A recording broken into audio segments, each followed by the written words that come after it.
was standing in my kitchen making Christmas cookies when my 12-year-old grandson looked up from his phone and asked me the question that would change everything between us forever.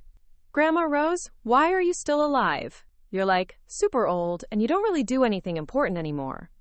The wooden spoon I was holding clattered to the floor as his words hit me like a physical blow. This wasn't curiosity from an innocent child. This was calculated cruelty delivered with the casual indifference of someone scrolling through social media. Before we jump back in, tell us where you're tuning in from. And if this story touches you, make sure you're subscribed, because tomorrow I've saved something extra special for you.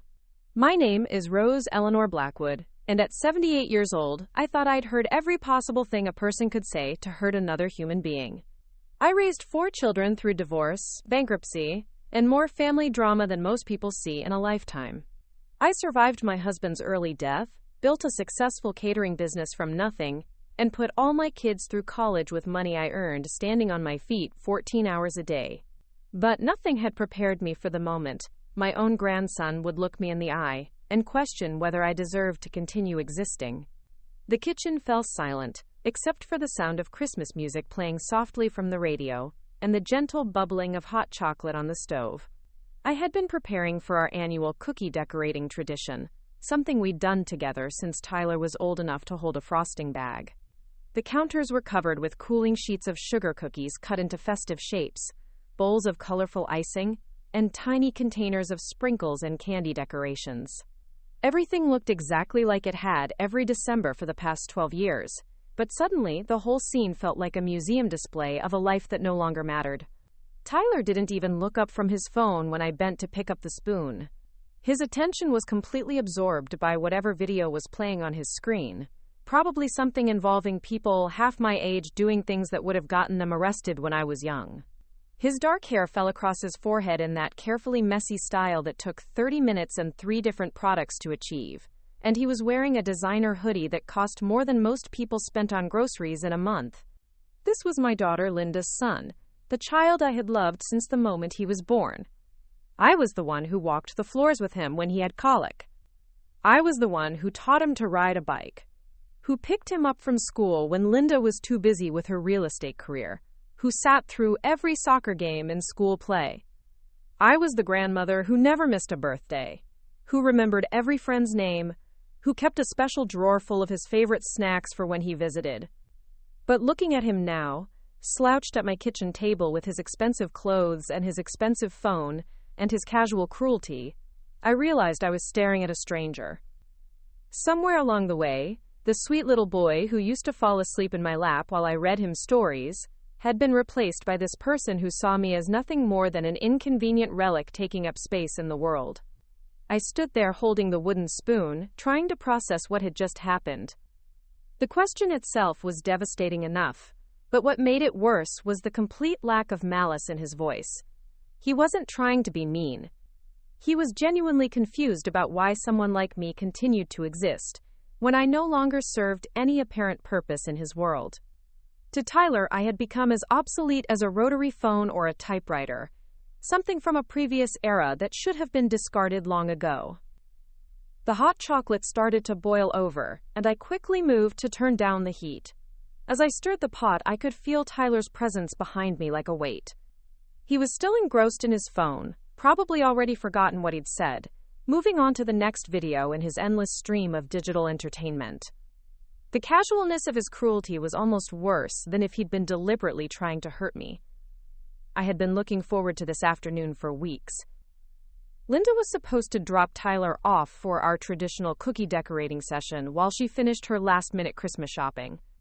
It was one of the few times during the year when I had him all to myself, when we could talk and laugh and I could pretend that the gap between our generations wasn't growing wider every time I saw him. I had planned to ask him about school, about his friends, about what he wanted for Christmas. I had hoped we might watch a movie together afterward, maybe look through the photo albums I'd been organizing, share some of the stories about our family that I was desperate to pass down to someone who might actually care. Instead, I found myself questioning everything I thought I knew about my relationship with my grandson, and wondering when exactly I had become invisible to him. When had my stories become boring? When had my experience become irrelevant? When had my very existence become something that puzzled him? The truth was, Tyler's question had hit me so hard because part of me had been asking myself the same thing. Not whether I deserved to be alive, but whether my life still had meaning. Since retiring from my catering business 3 years ago, I'd been struggling with the transition from being someone whose skills were constantly needed to being someone whose days stretched ahead with no particular purpose. My children were all successful adults with their own busy lives. My friends were dying off one by one or moving to assisted living facilities. Most days, the only person I talked to was the checkout clerk at the grocery store. I had plenty of money saved, a beautiful house that was fully paid for, and generally good health for someone my age.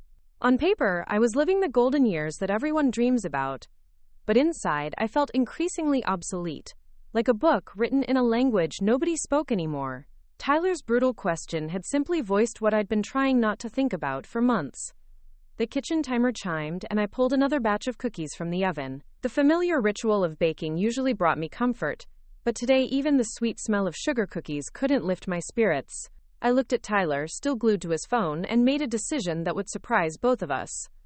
"Put the phone away," I said quietly. Tyler glanced up with the annoyed expression teenagers reserve for adults who dare to interrupt their digital consumption. "What?" "Why?" "Because I want to talk to you about what you just said." He rolled his eyes and slumped further into his chair. "It wasn't a big deal, Grandma. I was just wondering." "It is a big deal to me," I said, setting the hot cookie sheet on a cooling rack with more force than necessary. "And I think you need to understand why." For the first time since he'd arrived, Tyler actually looked at me, instead of through me. Maybe it was the tone of my voice, or maybe he finally recognized that he'd crossed a line, but something in his expression shifted from casual indifference to reluctant attention. I pulled out the chair across from him and sat down, my hands folded on the table between us.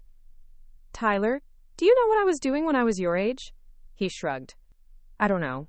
Being a kid in the old days? I was working in my father's diner every day after school, learning how to cook for people who worked construction and farming jobs around town.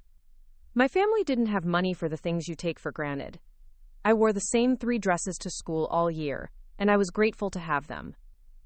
When I was 16, I started working double shifts to help pay for groceries because my father had hurt his back and couldn't work."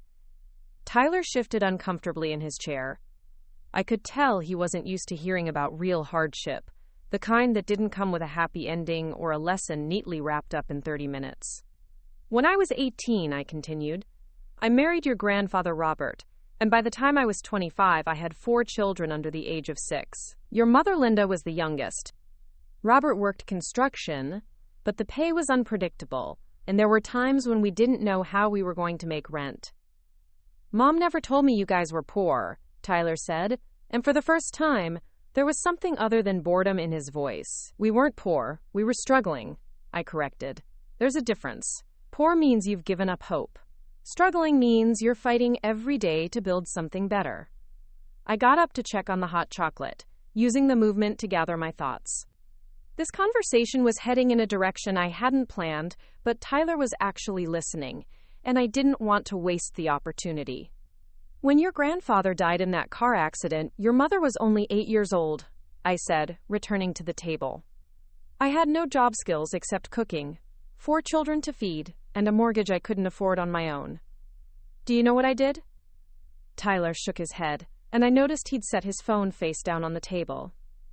"I started making sandwiches and selling them to the construction crews around town. I'd get up at 4 in the morning to make 50 sandwiches, pack them in coolers, and drive around to different job sites. I made enough money to keep us in our house and put food on the table." "That's how you started your catering business?" Tyler asked. "That's how I started surviving," I said. The catering business came later, after years of working 18-hour days and slowly building a reputation for good food and reliable service. I spent 25 years growing that business, feeding thousands of people at weddings and corporate events and family celebrations. Preparing and narrating this story took us a lot of time.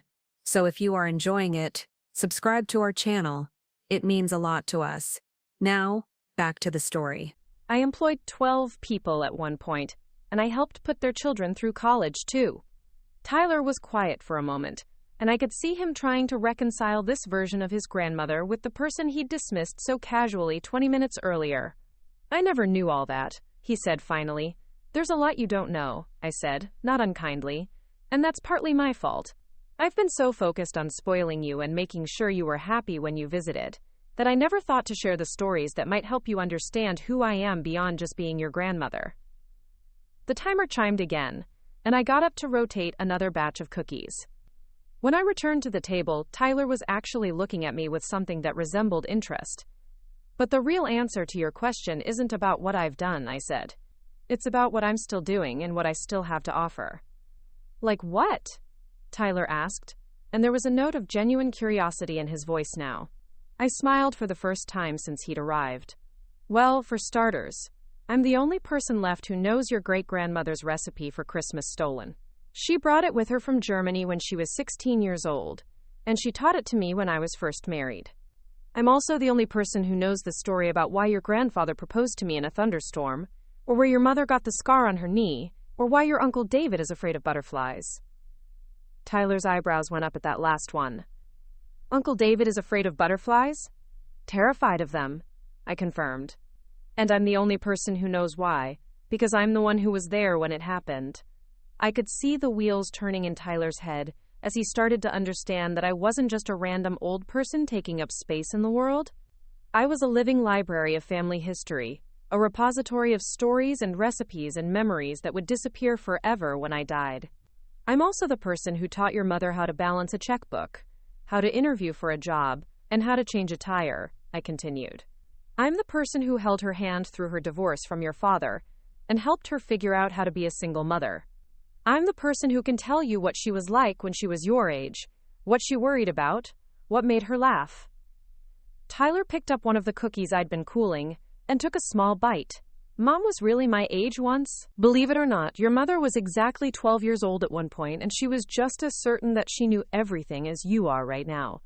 For the first time since he'd arrived, Tyler actually smiled. It was a small smile, but it was genuine, and it gave me hope that maybe this conversation could salvage something from what had started as such a painful afternoon. "The thing is, Tyler," I said, reaching across the table to gently touch his hand, "I'm not just still alive because my heart is still beating. I'm still alive because I have stories to tell, wisdom to share, and love to give. I'm still alive because I remember things that matter, and I can teach you things you don't even know you need to learn yet." Tyler looked down at our joined hands, and I could see something shifting in his expression. The casual cruelty was gone, replaced by something that looked almost like shame. "I didn't mean to hurt your feelings, Grandma," he said quietly. "I know you didn't," I said, "but that's exactly why we needed to have this conversation. You didn't think about whether your words might hurt me because you didn't think of me as a real person with real feelings. You thought of me as just an old lady who bakes cookies and gives you money for Christmas." Tyler winced at the accuracy of that description. "But I am a real person," I continued. "I have feelings and dreams and fears just like you do. I worry about things, I get excited about things, I have opinions about politics and movies and whether the weather is going to be nice tomorrow. I'm not just your grandmother. I'm Rose Blackwood, and I've lived a full, complicated, interesting life that doesn't stop being valuable just because I'm old." We sat in comfortable silence for a few minutes, both of us processing what had just happened. Tyler finished his cookie and reached for another one, and I noticed he was really looking at the kitchen now, seeing the details he'd ignored for years. "These are really good," he said, holding up the cookie. "They should be," I said. "I've been perfecting that recipe for 50 years. Can you teach me how to make them?" Tyler asked, and the question caught me off guard. "You want to learn how to bake cookies?" Tyler shrugged, suddenly looking younger than his 12 years. "Maybe. I don't know. It might be cool to know how to make something from scratch." I felt my heart swell with an emotion I couldn't quite name. Hope, maybe, or relief, or just the simple joy of being asked to share something I loved with someone I cared about. "I would love to teach you," I said. "But first, let me ask you something. Do you really want to learn, or are you just trying to make up for what you said earlier?" Tyler considered the question seriously, which impressed me. A few hours ago, I would have expected him to give me whatever answer he thought I wanted to hear, but something had changed in our dynamic. "Both, I guess," he said finally. I do want to make up for being mean. But I also think it would be kind of cool to know how to make something that people actually want to eat. Fair enough, I said. But if we're going to do this, we're going to do it right. That means you have to put your phone away and actually pay attention. Can you handle that? Tyler looked at his phone, then back at me, and made a decision that felt significant for both of us. He picked up the device and slid it into his back pocket. Okay, Grandma Rose, he said. Teach me. For the next 2 hours, Tyler and I worked side by side in my kitchen, and I watched him transform from a bored, entitled pre-teenager into someone genuinely interested in learning something new. I taught him how to measure flour properly, how to cream butter and sugar until it was light and fluffy, how to tell when cookie dough had the right consistency. More importantly, I told him stories while we worked. I told him about the first time I tried to bake cookies for a church fundraiser and accidentally used salt instead of sugar. I told him about the Christmas when your Uncle David was 5 and decided to help me bake by adding glitter to the cookie dough. I told him about the year your mother was 16 and tried to impress a boy by making him cookies, but she was so nervous she forgot to set the timer and they came out looking like charcoal.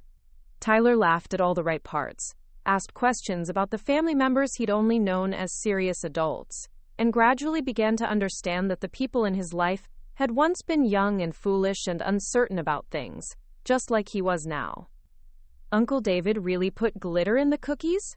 Tyler asked as he carefully placed drops of green icing on a Christmas tree cookie. An entire tube of it, I confirmed. We were finding glitter in our teeth for days. Your great-grandfather was not amused. What was he like? Great-grandpa, I mean. I don't really remember him. I paused in my decorating to consider how to describe my father-in-law to someone who had only known him as a very old, very quiet man who napped in his wheelchair during family gatherings. He was one of the strongest people I ever knew, I said finally. Not just physically, although he was that too, but emotionally strong. He survived the Depression, fought in World War II, came home and built a life from nothing. He taught me that strength isn't about never being afraid or never making mistakes. It's about getting up every time you fall down and trying again. Tyler nodded seriously as he continued decorating his cookie. Is that why you started the sandwich business? Because of what he taught you? Partly, I said. But mostly because I didn't have a choice. When you have 4 children depending on you, you find strength you didn't know you had. Were you scared? Tyler asked. The question was so simple, but it cut straight to the heart of everything I'd been trying to explain to him. Terrified, I admitted, every single day for years. I was afraid I'd fail, afraid I couldn't provide for my children, afraid I'd make the wrong decisions. But being scared doesn't mean you stop trying. It just means you try harder. Tyler finished his cookie and held it up for inspection. It was a little lopsided, and the icing was slightly smudged, but it was clearly made with care and attention. That's beautiful, I told him, and I meant it. It's not as good as yours, Tyler said, comparing his work to my more practiced efforts. It doesn't need to be as good as mine, I said. It just needs to be yours. The first cookie you've ever decorated from scratch, made with your own hands, using a recipe that's been in our family for 3 generations. Tyler looked at the cookie with new appreciation. Really? This recipe is that old? Older, I said. Your great-great-grandmother made these cookies in Germany before she came to America. Every time you make this recipe, you're connecting with people you've never met, but who are part of your story. As we finished decorating the last batch of cookies, I noticed that Tyler had begun asking different kinds of questions. Instead of the surface-level curiosity he'd shown earlier, he was digging deeper, trying to understand not just what had happened in our family history, but why it mattered. Grandma Rose, he said as we started cleaning up the kitchen, can I ask you something kind of personal? Of course. Do you ever get lonely? I mean, living by yourself and everything? The question surprised me with its perceptiveness. Tyler was showing an emotional intelligence I hadn't given him credit for, and I realized that perhaps I'd been underestimating him just as much as he'd been underestimating me. Sometimes, I admitted, especially since I retired. When you spend most of your life being needed by other people, It can be hard to figure out what to do with yourself when that changes. Is that why what I said earlier hurt so much? Tyler asked quietly. I stopped wiping down the counter and looked at him. That's a very insightful question. And yes, partly. When you asked why I was still alive, it hit me hard because I've been struggling with the same question myself. Not whether I deserve to be alive, but whether my life still has purpose. And does it? Tyler asked. Have purpose, I mean? I smiled and gestured around the kitchen, which was now filled with cooling cookies, the lingering warmth of the oven, and the comfortable satisfaction that comes from sharing something meaningful with someone you love. What do you think? I asked. Tyler looked around the kitchen, taking in the evidence of our afternoon together. I think teaching me to make cookies is pretty purposeful, he said, and telling me all those stories about the family. I never knew any of that stuff before. Exactly, I said. My purpose isn't the same as it was when I was younger, but it's still real. I'm the keeper of our family's stories, the person who remembers where we came from and what we've survived. I'm the bridge between the past and the future, between your great-grandmother's recipes and your children's children. Tyler's eyes widened. My children's children? That's like, really far away. Not as far as you think, I said. Time moves faster than you expect. One day you'll blink, and you'll be my age. And you'll be the one telling stories to your grandchildren about the day you learned to make Christmas cookies with your Grandma Rose. As Tyler helped me pack cookies into containers for him to take home, I realized that something fundamental had shifted between us during the course of the afternoon. We'd moved from strangers sharing a kitchen to family members sharing a connection. Tyler wasn't just my grandson anymore. He was someone who understood, at least a little bit, who I was as a person. Mom's gonna be really surprised when I tell her I learned how to bake, Tyler said as we finished cleaning up. What are you going to tell her about today? I asked. Tyler thought about it for a moment. That I learned some stuff I didn't know before. About you, about our family, about making cookies from scratch. He paused. And that I was kind of a jerk earlier. But you taught me how to be better. I hugged him then, this grandson who had started the day questioning my very existence, and was ending it by asking to take home some of my recipes. It felt like a small miracle. When Linda arrived to pick him up, Tyler ran to the car carrying a container of cookies and talking excitedly about everything he'd learned. I watched from the kitchen window as he animatedly told his mother about the recipe that came from Germany and the story about David and the glitter and how to tell when cookie dough has the right consistency. Linda looked through the window at me with a confused but pleased expression, clearly wondering what had happened to transform her usually indifferent son into someone enthusiastic about spending time with his grandmother. I waved and smiled but didn't go outside to explain. That conversation would come later. For now, I was content to clean up my kitchen and think about the afternoon that had started so painfully and ended with such unexpected hope. As I put away the last of the baking supplies, I thought about Tyler's original question. Why was I still alive?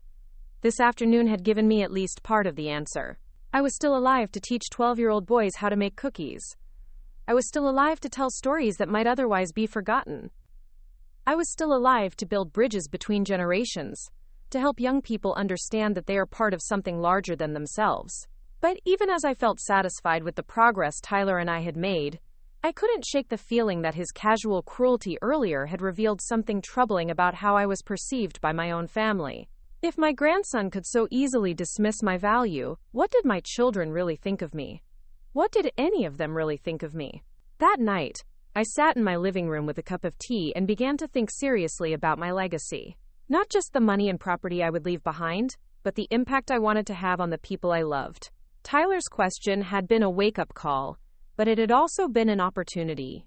An opportunity to think about how I wanted to spend whatever years I had left, and how I wanted to be remembered when I was gone. I pulled out a notepad and began making a list of all the stories I'd never told, all the recipes I'd never written down, all the lessons I'd learned that I'd never thought to share. If Tyler could be transformed in the course of one afternoon simply by learning a little bit about who I really was, what might happen if I made a more deliberate effort to share myself with all of my children and grandchildren? As I wrote, I began to formulate a plan. Not a plan for revenge or punishment, but a plan for connection. A plan to make sure that when I did eventually die, the people I loved would remember me not as an inconvenient old lady who took up space, but as Rose Eleanor Blackwood, a woman who had lived a life worth remembering and who had loved them enough to share it with them. The next morning, I called my lawyer. The appointment with my lawyer was scheduled for Thursday morning, 3 days after my conversation with Tyler. I spent those 3 days thinking carefully about what I wanted to accomplish and how I wanted to approach it. This wasn't about being vindictive or punitive. This was about making sure my family understood the value of what they had before it was too late. Margaret Chen had been my attorney for 15 years, ever since I'd needed legal help setting up the business structure for my catering company. She was a sharp woman in her 50s who had built her practice on helping small business owners and families navigate complex financial and legal situations.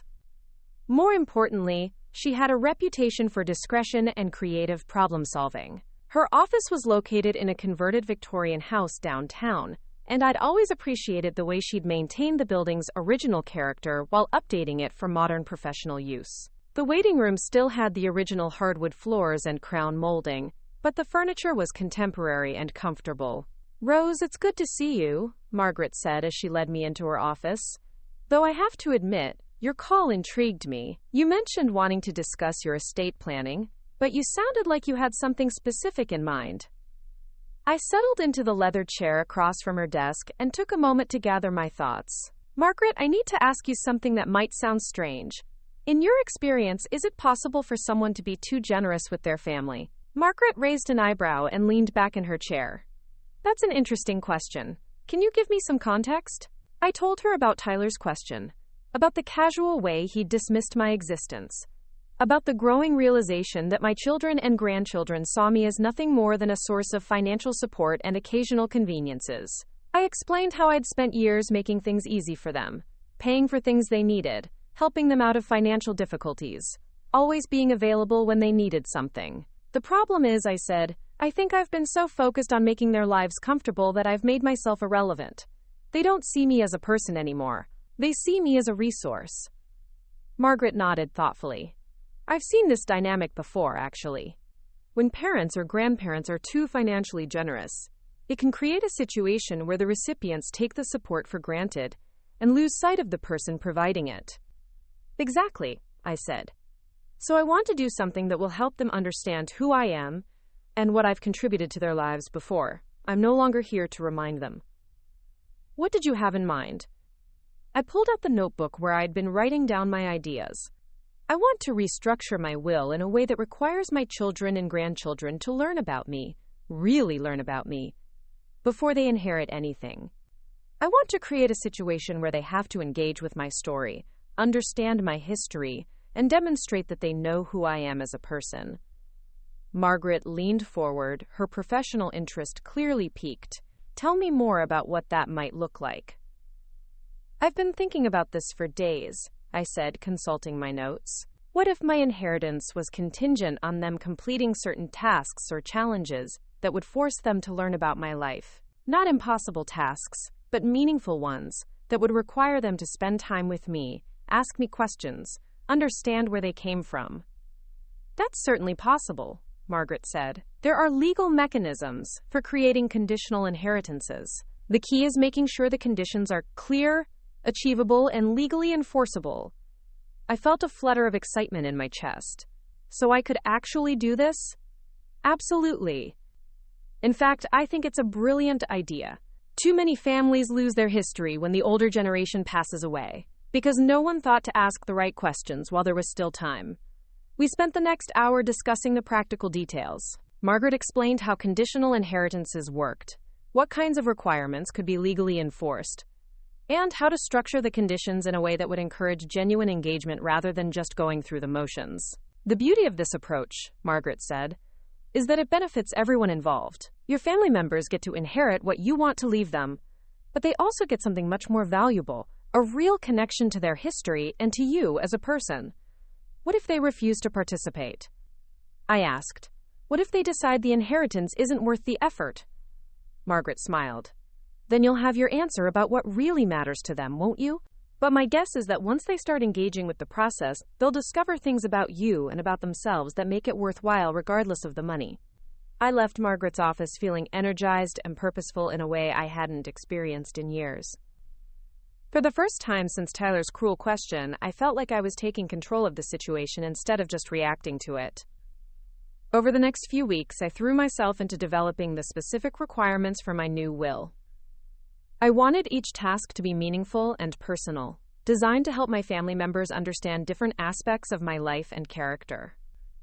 For Linda, my oldest daughter and Tyler's mother, I decided she would need to spend a full day with me learning to prepare a complete traditional German meal using my mother-in-law's recipes.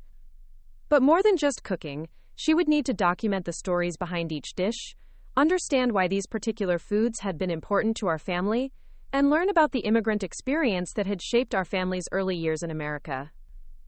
Linda had always been too busy with her real estate career to show much interest in family traditions or cooking. She was successful and independent, which I was proud of, but somewhere along the way she'd lost touch with the parts of our heritage that weren't directly related to financial achievement. The cooking requirement would force her to slow down, spend concentrated time with me, and connect with the more domestic aspects of our family history.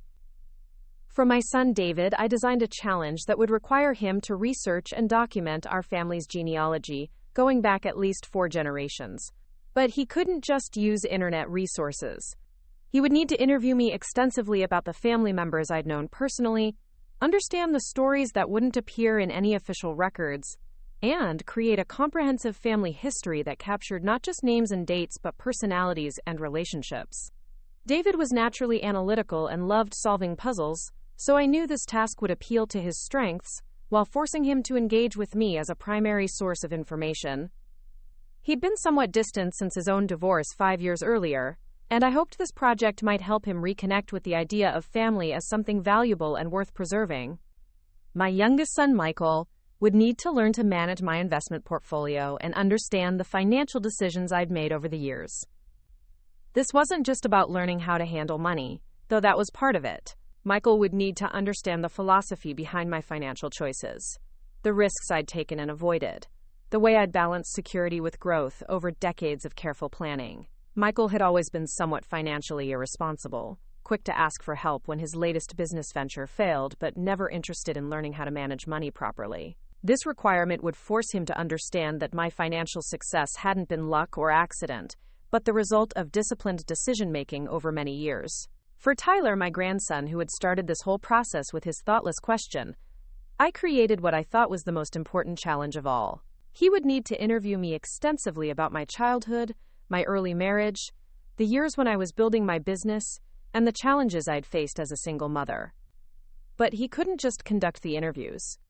He would need to write my biography, a real biographical essay that captured not just the facts of my life, but the emotional reality of what I'd experienced. Tyler was at an age where he was beginning to think about who he might become as an adult, and I wanted him to understand that the adults in his life had once been young people with dreams and fears and uncertainties just like his. I wanted him to see me not as an old lady who made cookies, but as someone who had lived through real challenges and emerged stronger. For my other grandchildren, Emma, who was only 4 and too young for complex tasks, and David's twin boys, who were 8, I created simpler but equally meaningful requirements. They would need to learn family songs and stories, help me create a family cookbook, and participate in recording video interviews where I could share memories and advice for them to watch when they were older. The most important part of the new will, though, was the provision that all of these tasks had to be completed while I was still alive. This wasn't about leaving behind assignments for people to complete after my death.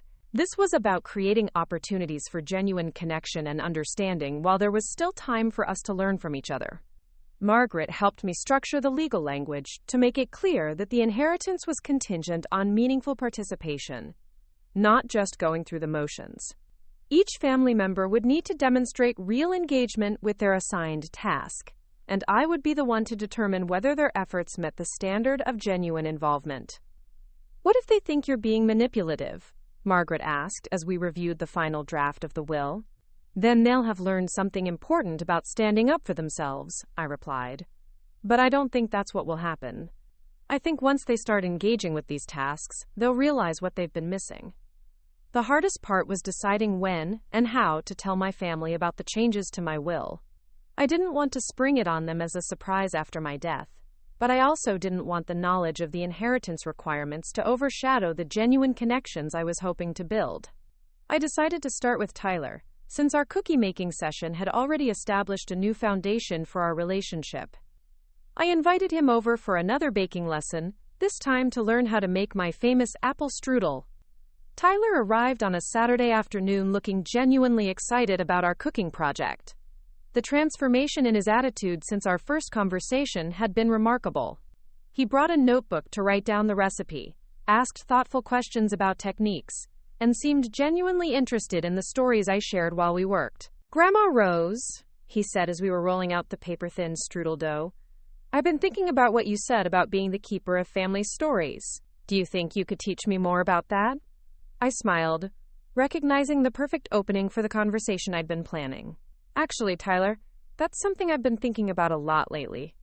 How to make sure all the important family stories get passed down to your generation." "What do you mean?" I set down my rolling pin and looked at him seriously. "Tyler, do you remember what you asked me that first day when you came over to make cookies?" Tyler's face flushed slightly. "About why you were still alive." "Yeah, I remember. That was pretty awful of me." "It was honest," I said. "And it made me realize something important. You asked that question because you didn't really know who I was. You saw me as just an old lady, not as a person with a real history and real experiences." "I know better now," Tyler said quietly. "I know you do. But that conversation made me think about all the things I've never told you, never told any of my family. Stories that will disappear when I die if I don't find a way to share them." Tyler nodded, clearly understanding the seriousness of what I was saying. "So I've made a decision," I continued. "I've changed my will to include some special requirements for everyone in the family. Tasks that will help all of you learn about who I really am and where you come from." Tyler's eyes widened. "What kind of tasks?" I explained the concept without going into specific details about anyone else's requirements.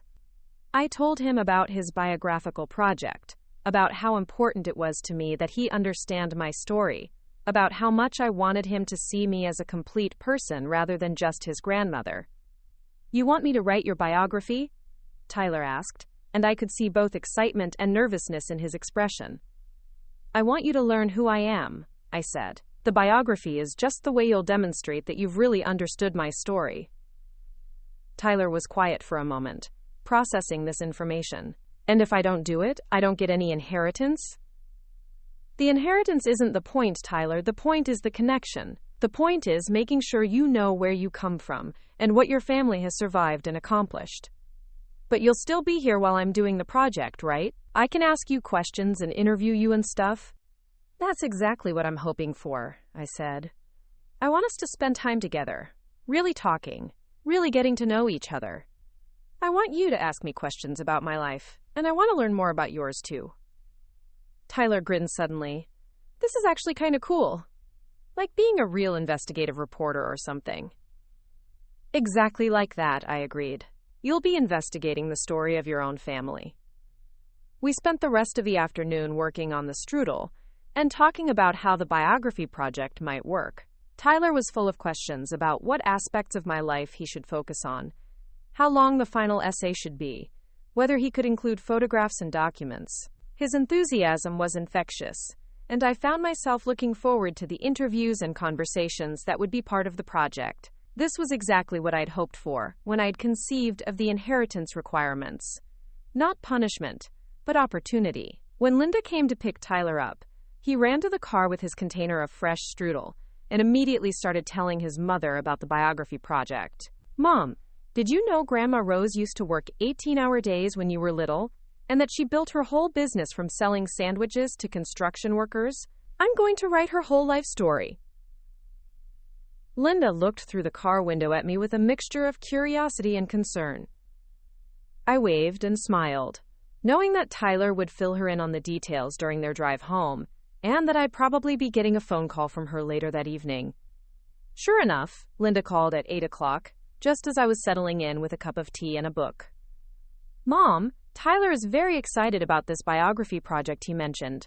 He said something about changes to your will. Why don't you come over tomorrow after church, I suggested. We can talk about it properly, and I can explain what I have in mind. Is everything okay? You're not sick or anything? I'm fine, Linda. I'm actually better than I've been in a long time. I just want to make sure our family stays connected to its history. Linda arrived the next afternoon looking slightly apprehensive. She was dressed in her usual professional attire, a tailored suit that projected success and competence, but her expression suggested she wasn't sure what to expect from our conversation. Tyler couldn't stop talking about his interview project, she said as I poured coffee for both of us. He seems really excited about it. He is, I confirmed. And I'm excited too. It's been wonderful having real conversations with him, watching him engage with family history in a way he never has before. But he mentioned something about the will being changed. Mom, what's going on? I explained the same basic concept I'd shared with Tyler, about wanting to create opportunities for genuine connection and understanding before it was too late. I told her about my own assigned challenge, the day of cooking traditional German meals and learning the stories behind the recipes. Linda listened with her typical focused attention, occasionally asking clarifying questions, clearly processing the information from both emotional and practical perspectives. So you're saying that our inheritance is contingent on completing these tasks? She asked when I'd finished explaining. The inheritance is contingent on engaging with me and with your family history in a meaningful way, I corrected. The tasks are just the framework for that engagement. Linda was quiet for several minutes, and I could see her working through her thoughts. Mom, are you doing this because you feel like we don't appreciate you? The directness of her question caught me off guard, but I appreciated her willingness to address the emotional core of the situation. I'm doing this because I realize that you don't really know me, I said. Not as a person, anyway. You know me as your mother, as someone who's always been there to help when you needed something. But you don't know who I was before I became your mother, what I've struggled with, what I've accomplished, what I've learned about life. Linda nodded slowly. You're probably right about that. I've never really thought about you as having a life separate from being our mom. Exactly. And when Tyler asked me why I was still alive, it made me realize that if my own grandson could see me as that irrelevant, maybe the rest of my family wasn't seeing me clearly either. Tyler said that? Linda looked genuinely shocked. He never told me he'd said something so awful. He wasn't trying to be cruel, I said. He was being honest. And his honesty helped me understand that I needed to do something to make sure all of you really know who I am before I'm gone. Linda reached across the table and took my hand. I'm sorry, Mom. I'm sorry if we've made you feel invisible or unimportant. That was never intentional. I know it wasn't intentional, I said. That's exactly why we need to be more intentional about staying connected. We talked for another hour about the specific requirements I had in mind for her cooking challenge. Linda admitted that she'd always felt intimidated by traditional cooking and had never taken the time to learn the family recipes that I'd been hoping to pass down. I always figured I could learn them later, she said. When I had more time, when life wasn't so busy.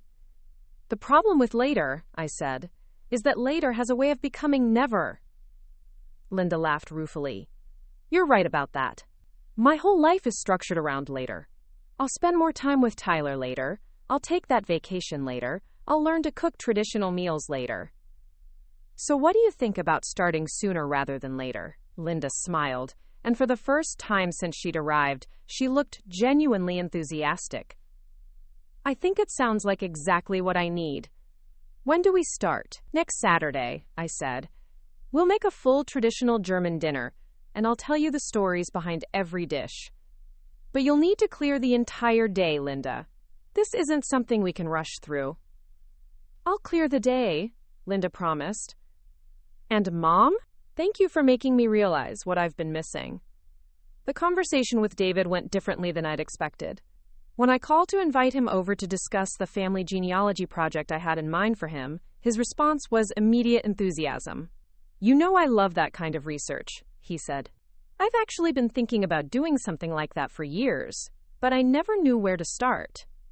David arrived at my house the following Wednesday evening carrying a laptop and a notebook, clearly ready to dive into the project immediately. "I've been doing some preliminary research online," he said, settling into my living room with his computer open. "But there are so many gaps in what I can find, especially about the earlier generations." "That's because the real stories aren't in the official records," I said. "They're in the memories and the family legends and the things that got passed down through conversations." "Exactly. That's why I need to interview you extensively. You're the link to all the family members I never got to meet." I felt a surge of affection for my middle son, who had always been the most intellectually curious of my children. David was a high school history teacher, and his love of research and storytelling made him the perfect person for this particular project. "David, there's something I need to tell you about why I'm asking you to do this project," I said, and I explained the changes to my will and the reasoning behind them. David listened with interest rather than concern. "Mom, that's brilliant," he said when I'd finished. "I wish more families did something like this. Do you know how much family history gets lost every generation because no one thinks to preserve it?" "That's exactly what I'm trying to prevent," I said. "And honestly, the inheritance aspect doesn't even matter to me," David continued. "I want to do this project because it's important. I want my boys to understand where they come from." David and I spent the next 3 hours working on the preliminary structure for his genealogy project. He showed me what he'd already discovered online, and I filled in the gaps with stories about the family members I'd known personally. I told him about my grandfather, who had been a blacksmith in a small town in Ohio, and who had taught himself to read English by studying newspapers that customers brought to his shop.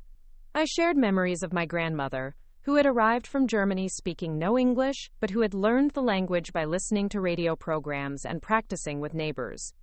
"These are the stories that make genealogy meaningful," David said, typing notes as I talked. "Anyone can find birth and death dates online.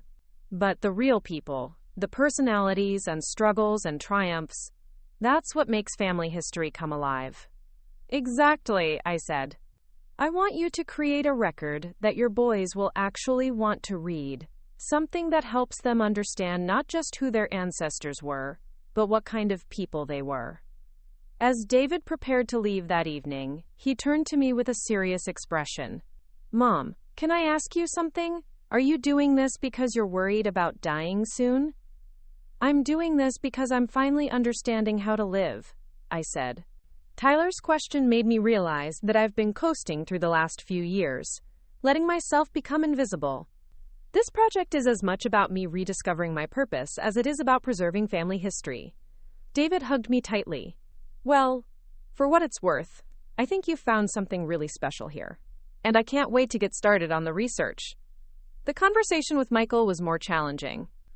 When I called to invite him over to discuss his financial education requirement, his immediate response was suspicion. "Mom, you're not having money problems, are you?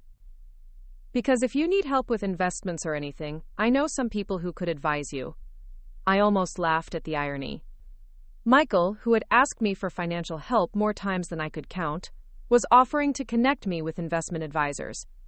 "I'm not having money problems, Michael. I want to talk to you about learning how to manage the money I plan to leave you." Michael arrived the next evening looking slightly defensive, as if he expected to be lectured about his financial irresponsibility. He was dressed casually in jeans and a t-shirt, but I noticed he'd made an effort to comb his hair and looked more put together than usual. "So what's this about learning to manage an inheritance?" he asked as we sat down in my living room. I explained the concept of conditional inheritances and my specific requirement that he learn to understand and manage my investment portfolio. I told him about the changes to my will and the reasoning behind them. Michael's reaction was immediate defensiveness. "Mom, are you saying you don't trust me with money?" "I'm saying I want to make sure you understand how to handle money responsibly before you inherit a significant amount," I replied calmly. "I'm 34 years old," Michael said. "I think I can figure out how to manage an inheritance."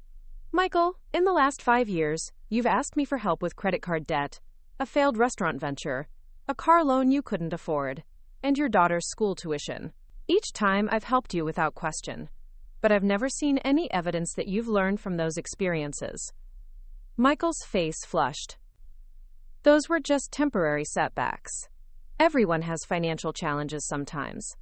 Everyone does have financial challenges, I agreed. The difference is how they respond to those challenges. Do they learn from them and make better decisions going forward? Or do they repeat the same patterns and expect someone else to bail them out? We sat in uncomfortable silence for several minutes. Michael stared at his hands, and I could see him struggling with the truth of what I'd said. "So what exactly would I have to do?" he asked finally. "You'd need to spend time with me learning how I've managed my investments over the years. You'd need to understand the philosophy behind my financial decisions, learn about different types of investments, understand how to balance risk and security. And if I don't do it, then you won't inherit the money you've been assuming would be there to bail you out of future financial difficulties." Michael looked up at me with something that might have been respect. "You're serious about this?" "Completely serious." Michael was quiet for a long time, and I could see him processing not just the practical implications of what I was proposing, but the emotional message behind it. "Mom," he said finally, "are you doing this because you think I'm a failure?" The pain in his voice broke my heart. "Oh, Michael, no. I'm doing this because I think you're capable of so much more than you've been showing yourself. I'm doing this because I love you too much to keep enabling patterns that aren't serving you well. I didn't realize you saw it as enabling. Every time I've bailed you out of a financial difficulty without requiring you to learn from the experience, I've been robbing you of the opportunity to develop real financial skills. I thought I was being helpful, but I was actually being harmful." Michael nodded slowly. "I can see that. I guess I have been pretty dependent on knowing you'd be there if things went wrong. And I will always be there for you, Michael. But I want to be there in a way that helps you become stronger, not in a way that keeps you weak." "So when do we start?" Michael asked. "Next week," I said. "We'll start with the basics of how I've structured my portfolio, and we'll work our way up to more complex concepts." "And Mom?" Michael said as he was preparing to leave. "Thank you for caring enough to do this, even though it's kind of uncomfortable." The conversation with my daughter-in-law Sarah, David's ex-wife and the mother of my twin grandsons, was the most delicate of all. Even though she and David had been divorced for 5 years, she was still the mother of my grandchildren, and I wanted to make sure she understood and supported the requirements I'd created for the boys. Sarah had always been somewhat guarded around me, even during her marriage to David. I suspected she'd felt judged by me, though I'd tried to be supportive and welcoming. The divorce had created additional complications, and I hadn't seen nearly enough of my grandsons in recent years. "Mrs. Blackwood," Sarah said formally when she arrived at my house, "David mentioned that you wanted to discuss something involving the boys and your estate planning. I invited her to sit down and offered her coffee, which she declined." Sarah was clearly uncomfortable and probably expecting some kind of conflict or criticism. "Sarah, first I want you to know that despite the divorce, I still consider you family," I said. "You're the mother of my grandchildren, and that creates a permanent bond between us." Sarah's expression softened slightly. "I appreciate that, Mrs. Blackwood. I know the divorce made things complicated for everyone." It did, but it doesn't change the fact that I love those boys and I want what's best for them. And what I think is best for them is understanding where they come from and staying connected to their family history. I explained the concept of the conditional inheritance and the specific requirements I'd created for 8-year-old twins Jake and Josh. They would need to participate in recording family stories, help me create a family cookbook, and learn some of the songs and traditions that had been important to earlier generations. The activities are designed to be age-appropriate and fun, I explained. But I wanted to talk to you about it first, to make sure you're comfortable with the boys spending that much time with me, and to see if you have any concerns. Sarah was quiet for several minutes, clearly thinking through the implications. "Mrs. Blackwood, can I be honest with you about something?" "Of course. I've always felt like you didn't really approve of me, like I wasn't good enough for David, or for this family. And when we got divorced, I assumed you'd blame me for breaking up the marriage. I felt a pang of regret, realizing that my attempts to be respectful of their marriage had been interpreted as coldness. Sarah, I'm sorry if I ever gave you that impression. The truth is, I was trying so hard not to be the interfering mother-in-law that I probably came across as distant. And the divorce? Sarah asked. The divorce made me sad because I could see how much pain it was causing everyone, especially the boys. But I never blamed you for it. Sometimes marriages don't work out, despite everyone's best efforts. Sarah's eyes filled with tears. Thank you for saying that. I've been carrying around guilt about disappointing you for years. You didn't disappoint me, Sarah. And I hope we can move forward with a better understanding of each other. I'd like that, Sarah said. And about your project with the boys, I think it's wonderful. They need to understand their family history. And honestly, I've been worried about them losing touch with David's side of the family. They won't lose touch if I can help it, I said. Family relationships take work, but they're worth preserving. Sarah and I spent another hour discussing the practical details of how the boys' project would work, when they could spend time with me, and how to make the activities engaging for children their age. Mrs. Blackwood, Sarah said as she was preparing to leave, can I ask you something? Why did you decide to do this now? What prompted all these changes? I told her about Tyler's question and the realization it had prompted about how I was perceived by my own family. I realized that if I wanted my grandchildren to really know me, I needed to be more intentional about sharing myself with them. Tyler asked you why you were still alive? Sarah looked shocked. He did, and it hurt, but it also opened my eyes to the fact that I'd become invisible to my own family. Well, for what it's worth, I don't think you're invisible at all. I think you're one of the strongest people I know. I've always admired how you built your business from nothing and raised 4 successful children on your own. Thank you, Sarah. That means more to me than you know. As the weeks passed and I began implementing the various projects with my family members, I was amazed by the changes I started to see in our relationships. Tyler threw himself into his biography project with the enthusiasm of a professional journalist, arriving at my house every Saturday with a list of prepared questions and a notebook for taking detailed notes. Our interview sessions became the highlight of my week. Tyler asked thoughtful questions about my childhood, my early marriage, the challenges of building a business while raising children. He wanted to understand not just what had happened in my life, but how I'd felt about it, what I'd learned from different experiences, how various events had shaped my perspective. Grandma Rose, he said during one of our sessions, when Grandpa Robert died, were you scared about raising 4 kids by yourself? Terrified, I admitted. I had no idea how I was going to manage everything on my own. But you figured it out. I had to figure it out. When you have 4 children depending on you, giving up isn't an option. Tyler nodded seriously, writing notes in his careful 12-year-old handwriting. That's really brave. It didn't feel brave at the time, I said. It just felt necessary. These conversations were teaching Tyler important lessons about resilience and determination, but they were also teaching me things about myself. Telling my story to someone who was genuinely interested in understanding it helped me see my own life in a new way. Linda's cooking sessions were equally rewarding, though in a different way. Every Saturday, she arrived at my house ready to spend the entire day learning traditional recipes and the stories behind them.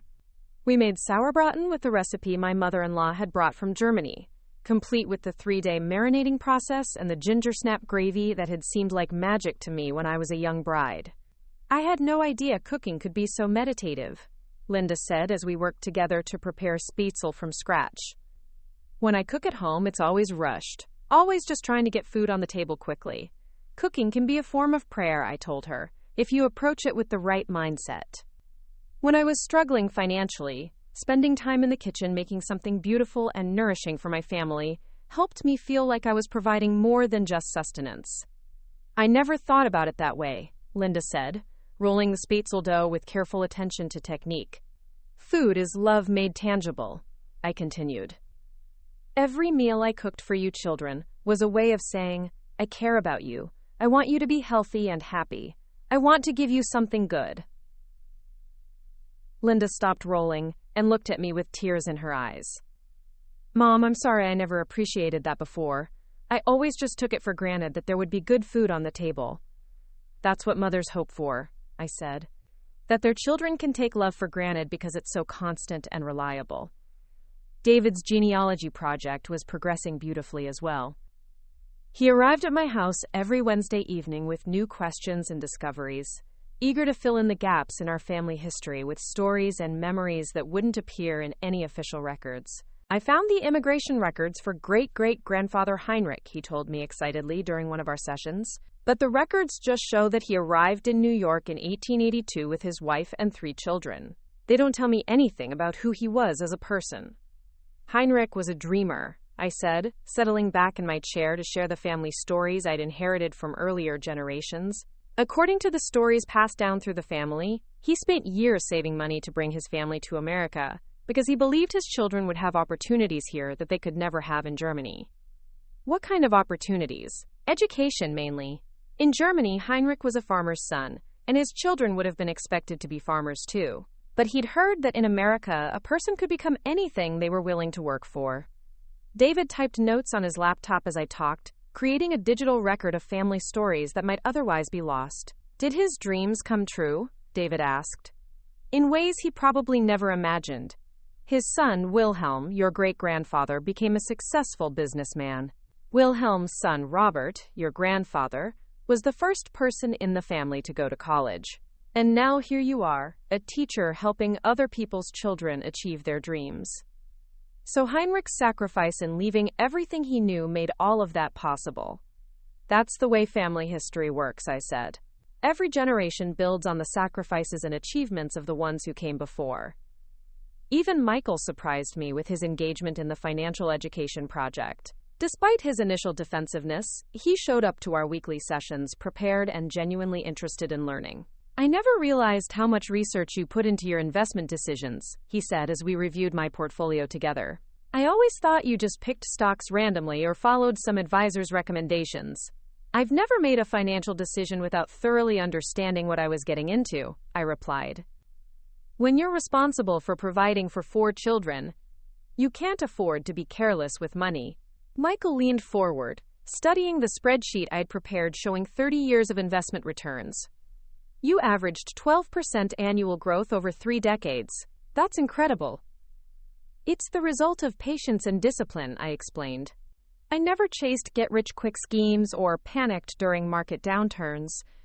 I invested in companies I understood, diversified my holdings, and stayed focused on long-term growth rather than short-term gains. But how did you know which companies to choose? Research, Michael. Lots and lots of research. I read annual reports, studied industry trends, paid attention to how companies treated their employees and customers. I invested in businesses I believed would still be relevant 20 years later. Michael nodded, making notes in a composition book he'd started bringing to our sessions. I always thought investing was like gambling. Bad investing is like gambling, I corrected. Good investing is like farming. You plant seeds, tend them carefully, and wait for them to grow. Over the weeks, I watched Michael's entire attitude toward money begin to shift. He started asking questions about budgeting, about the difference between good debt and bad debt, about how to build an emergency fund. Most importantly, he began to understand that financial security wasn't about making more money, it was about making better decisions with whatever money you had. Mom, he said during one of our sessions, I owe you an apology. For what? For all the times I came to you for financial help without really trying to solve my problems myself first. I always saw you as this endless resource, like you'd always be there to bail me out. I never thought about the fact that you'd worked hard to build that security. I enabled that thinking, I admitted. Every time I helped you without requiring you to learn from the experience, I was teaching you that you didn't need to be responsible for your own financial decisions. Well, I'm learning now, Michael said with a rueful smile. And I'm starting to understand why you tied my inheritance to financial education. You weren't trying to punish me. You were trying to prepare me. The most heartwarming development was watching how the projects began to create connections between different family members. Tyler started asking his mother about her childhood memories, curious about stories I'd shared during our interviews. Linda began calling David to compare notes about family recipes and genealogy research. Even Sarah started participating more actively, sharing stories about the boys' daily lives and asking questions about family traditions she could continue at home. The whole family was becoming more intentional about spending time together, and the conversations during our gatherings became richer and more meaningful. Instead of discussing surface-level topics like work and weather, we were talking about values, memories, dreams, and the lessons we'd learned from previous generations. One evening in February, about 3 months after I'd started the inheritance projects, my entire family gathered at my house for dinner. It wasn't a holiday or special occasion, just a regular Sunday when everyone happened to be available. But the conversation that night was unlike any family dinner we'd had in years. Tyler was excitedly sharing discoveries from his biographical research, telling his uncles and aunt about stories I'd shared about their childhoods. Did you know Uncle Michael once tried to build a rocket in the backyard and almost set the garage on fire? Michael laughed. I'd completely forgotten about that. Mom, do you remember everything?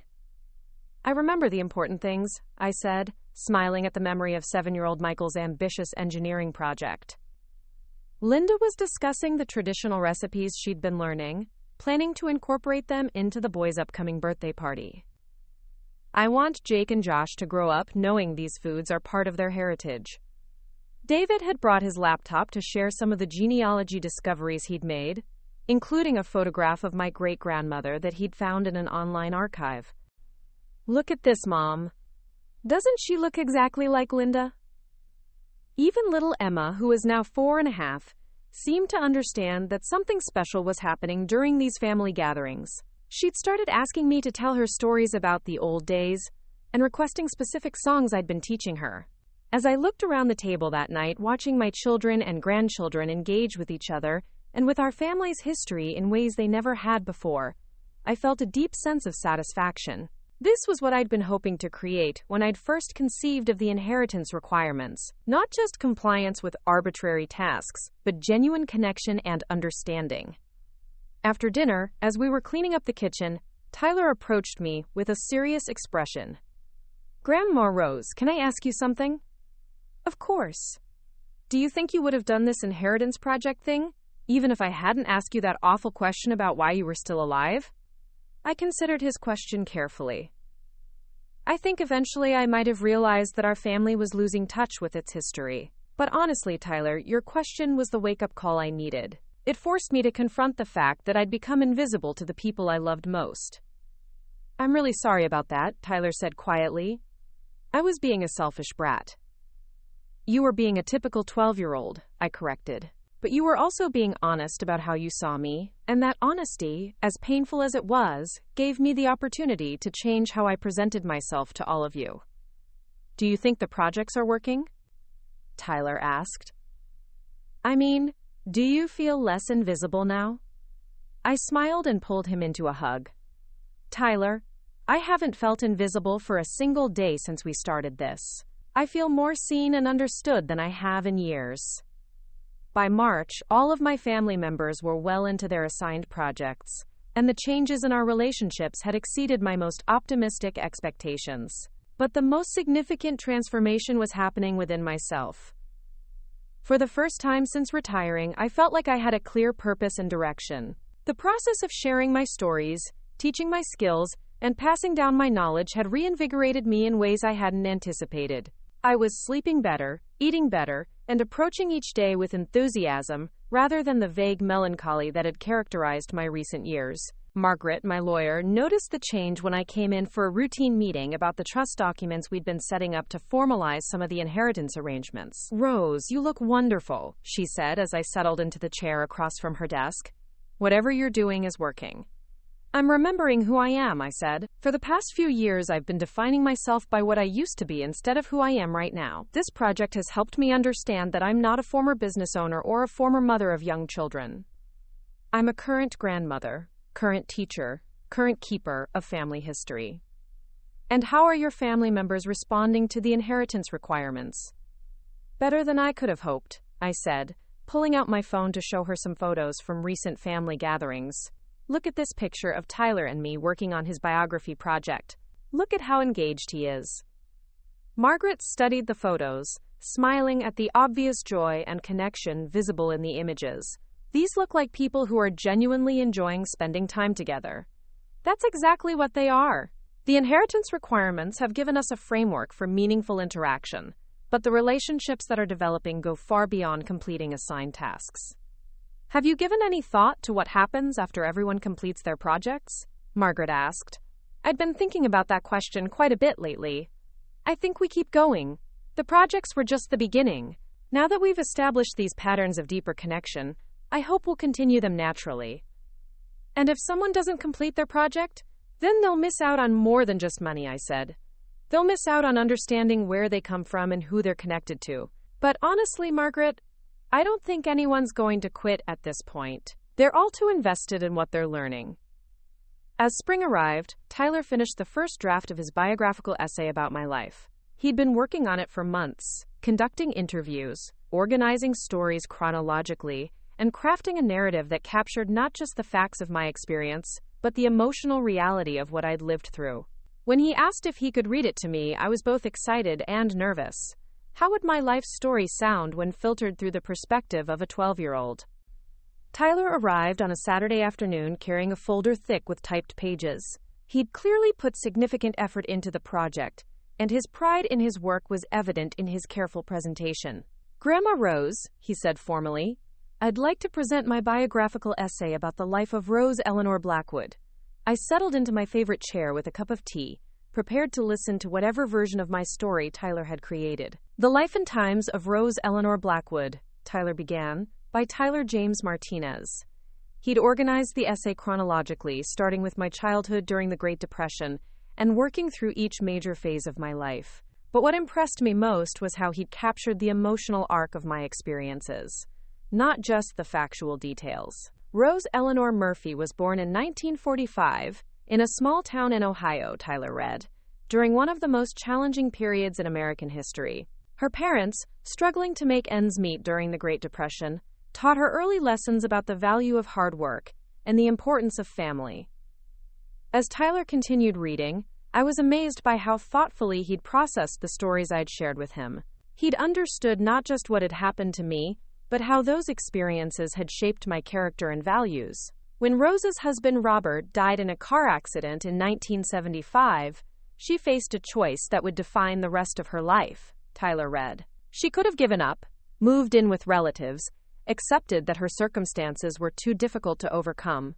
Instead, she chose to fight for her family's future. Tyler had captured the determination I'd felt during those early years of single motherhood, the way I'd channeled my grief and fear into productive action. He'd understood that my business success hadn't been about making money, but about creating security for my children. Rose didn't just survive the challenges life threw at her, Tyler continued. She thrived. She built a successful business that employed 12 people and served thousands of customers. She put 4 children through college. She created a legacy of hard work, resilience, and love that continues to influence her family today. But the most moving part of Tyler's essay was his conclusion, where he reflected on what he'd learned about me as a person, rather than just as his grandmother. Before I started this project, Tyler read, I thought my grandmother was just an old lady who made cookies and gave me money for Christmas. I didn't understand that she was a real person with her own dreams, fears, struggles, and triumphs. Learning about her life has taught me that every person has a story worth knowing, and that the adults in my life were once young people just like me, trying to figure out how to navigate the world. Tyler paused and looked up at me. This project has taught me that age doesn't make someone less important or less interesting. It makes them more valuable because they have more experience to share. My grandmother isn't still alive just because her heart is still beating. She's still alive because she has wisdom to pass down, stories to tell, and love to give. She's still alive because she's still growing and learning and contributing to the world. By the time Tyler finished reading, both of us were crying. The essay he'd written was more than just a biography. It was a testament to the power of really seeing another person, of taking the time to understand their full story, rather than making assumptions based on surface impressions. Tyler, I said when he'd finished, that was beautiful. You've captured not just my story, but the meaning behind it. I understand now why you did this whole inheritance project, Tyler said, carefully placing his essay back in the folder. It wasn't really about the money at all, was it? What do you think it was about? It was about making sure we really knew you before it was too late. It was about making sure your stories didn't die with you. It was about creating connections that would last even after you're gone. I reached over and took Tyler's hand. You understand perfectly. And Grandma Rose, I want you to know that you're not invisible anymore, at least not to me. I see you, the real you, and I think you're amazing. Over the following weeks, the other family members began completing their projects as well. Linda had mastered 6 traditional recipes and documented the stories behind each one, creating a family cookbook that would preserve not just the instructions for making the food, but the cultural context that made it meaningful. David had compiled a comprehensive family genealogy that went back 5 generations, complete with photographs, official documents, and detailed stories about the personalities and relationships that had shaped our family's history. Michael had demonstrated a thorough understanding of investment principles and had even started implementing some of the strategies he'd learned in his own financial planning. Even the younger grandchildren had completed their age-appropriate projects. Jake and Josh had helped me record dozens of family songs and stories, creating an audio archive that captured not just the content, but the inflection and emotion that made the stories come alive. Little Emma had worked with me to plant a family garden, learning the names of flowers and vegetables, while hearing stories about how gardening had provided both food and comfort during difficult times in our family's history. But the most important outcome of all these projects wasn't the completion of assigned tasks. It was the transformation of our family dynamic from polite but superficial interactions to genuine, deep connections based on mutual understanding and respect. 6 months after Tyler's original question had prompted this entire journey, I called Margaret to schedule a final meeting about my will. I want to make some additional changes, I told her when we met in her office. Are you having second thoughts about the inheritance requirements? Margaret asked. Not at all. In fact, I want to formalize the successes we've achieved. Everyone has completed their projects beautifully, but more importantly, we've established new patterns of interaction that I want to encourage going forward. I explained to Margaret that I wanted to create an ongoing family foundation that would continue to support the kinds of activities we'd been doing. Regular family history projects, annual cooking workshops, educational trips to places significant to our family's story. I want to make sure that what we've built doesn't end when I do, I told her. I want to create structures that will encourage future generations to stay connected to their history and to each other. Margaret smiled as she took notes on my new requirements. Rose, this is brilliant. You're not just preserving your legacy, you're creating a framework for your family to continue building their legacy for generations to come. Exactly. The inheritance was never really about the money, it was about the relationships. Now I want to make sure those relationships continue to grow and deepen long after I'm gone. As we worked through the details of the family foundation, I felt a deep sense of satisfaction. Tyler's cruel question had initially devastated me, but it had ultimately led to the most meaningful period of my life. A year after that painful afternoon in my kitchen, Tyler and I were once again baking cookies together. But this time, we were preparing for the first annual Family History Day that we'd decided to celebrate every year on the anniversary of Tyler's original question. Grandma Rose, Tyler said as he carefully rolled out cookie dough using techniques I'd taught him, do you ever think about what would have happened if I hadn't asked you that mean question last year? All the time, I admitted. And you know what I think? I think we would have continued drifting apart, losing touch with each other and with our family story. Your question forced us to confront problems we didn't even know we had. So you're glad I was awful to you? I laughed. I'm glad you were honest with me. It hurt, but it also gave us the opportunity to build something better. The kitchen was filled with the sounds of our extended family preparing for the celebration. Linda was teaching Sarah how to make strudel, sharing stories about her own learning process. David was showing the boys historical photographs he'd collected, explaining the connections between past and present family members. Michael was discussing investment strategies with his teenage daughter, passing along knowledge he'd gained from our financial education sessions. As I looked around at all these people who had once felt like strangers, but now felt like true family, I realized that Tyler's question had ultimately been answered in the most beautiful way possible. Why was I still alive? I was still alive to build bridges between generations. I was still alive to transform pain into connection, isolation into understanding. I was still alive to prove that it's never too late to change the story you're telling about yourself and your relationships. Most importantly, I was still alive to love and be loved by people who finally saw me for who I really was, not just for what I could provide them. The inheritance requirements had accomplished everything I'd hoped they would, and more. My family members hadn't just completed assigned tasks. They'd discovered the value of really knowing each other, of understanding where they came from, of preserving and building on the legacy of previous generations. As the afternoon sun streamed through my kitchen windows, illuminating 3 generations of my family working together to prepare a meal using recipes that had been passed down through our family for over a century, I felt a profound sense of completion. Tyler's question had asked why I was still alive, as if my continued existence was puzzling or pointless. But sitting in that kitchen, surrounded by people who now understood my story, valued my experience, and loved me for who I really was, the answer was crystal clear. I was still alive because my story wasn't finished yet.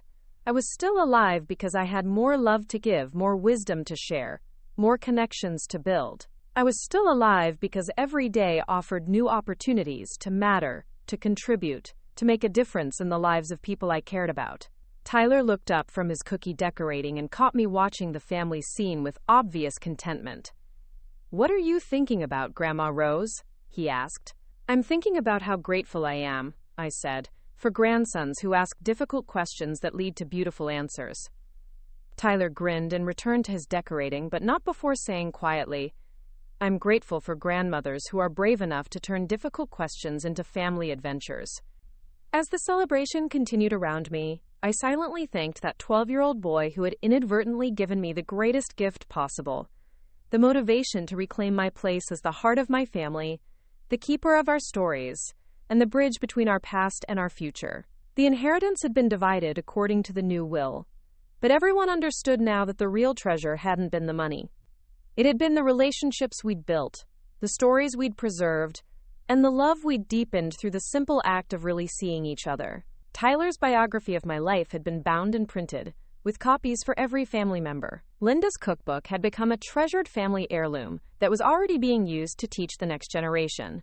David's genealogy research had been compiled into a comprehensive family history that would serve as a reference for generations to come. But more than any of these tangible outcomes, what we'd created was a new understanding of what family could be when people made the effort to really know each other. As the sun set on our Family History Day celebration, I sat on my front porch with a cup of tea, watching my children and grandchildren load leftovers into their cars and make plans for the next gathering. I was 79 years old, and for the first time in years, I wasn't worried about becoming irrelevant or invisible. I had found my purpose again, not in what I used to do, but in who I was right now and what I still had to offer. Tyler's question had been answered definitively. I was still alive because I was still needed, still valuable, still contributing to the world in meaningful ways. I was still alive because I had chosen to fight for my place in my family's story, rather than quietly accepting the role of forgotten elder. Most importantly, I was still alive because I had learned that it's never too late to change the narrative, to demand to be seen, to insist on being valued for who you really are rather than what you used to be. As my family members called out their goodbyes and promises to see me soon, I smiled and waved from my porch, secure in the knowledge that these weren't just polite obligations anymore. These were genuine relationships built on mutual understanding, respect, and love. Tyler's cruel question had ultimately led to the most beautiful answer I could have imagined. I was still alive because I had chosen to be fully alive, to engage completely with the people and opportunities in front of me, and to never stop growing, learning, and contributing to the world around me. The inheritance project was complete, but the real legacy was just beginning. Up next, you've got 2 more standout stories right on your screen. If this one hit the mark, you won't want to pass these up. Just click and check them out.